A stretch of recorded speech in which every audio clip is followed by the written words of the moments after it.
Salam hörmətli müəllimlər və abituriyentlər, belə bir maraqlı məsələmiz var. Naqil çərçivə sabit sürətlə bir disk maqnit sahəsinə daxil edilir və oradan çıxarılır.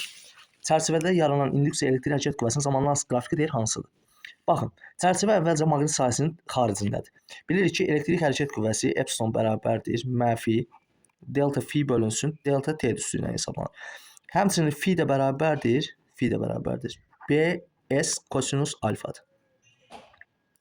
Baxın, çərçivə maqnit sahəsinə daxil olan zaman, baxın, gəlir, məsəl üçün, müəyyən bir hissəsi daxil olur maqnit sahəsinə. Artıq mən daxilində çəkdim sizin üçün. Baxın, bu S neylədir? Artdı.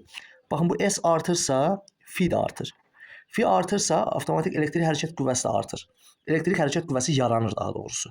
Yəni, sahənin artdığından elektrik hərəkət qüvvəsi yaranır. Elektrik hərəkət qüvvəsi, baxın, əks işarə ilə maqnit selinin dəyişməsidir.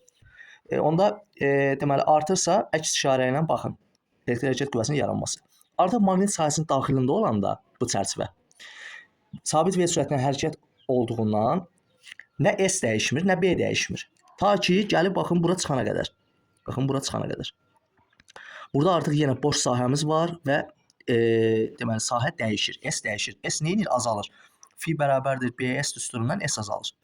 S azaldığında daxildə olanda dedi sıfırdır. Artıq S azaldığından bu fi də azalır. Yəni maqnit seli də azalır. Maqnit selinin dəyişməsi azalmaya görə avtomatik burada müsbətə çevrilir. Elektrik hərəkət qüvvəsi nə olur? Müsbət. Cavab D variantı.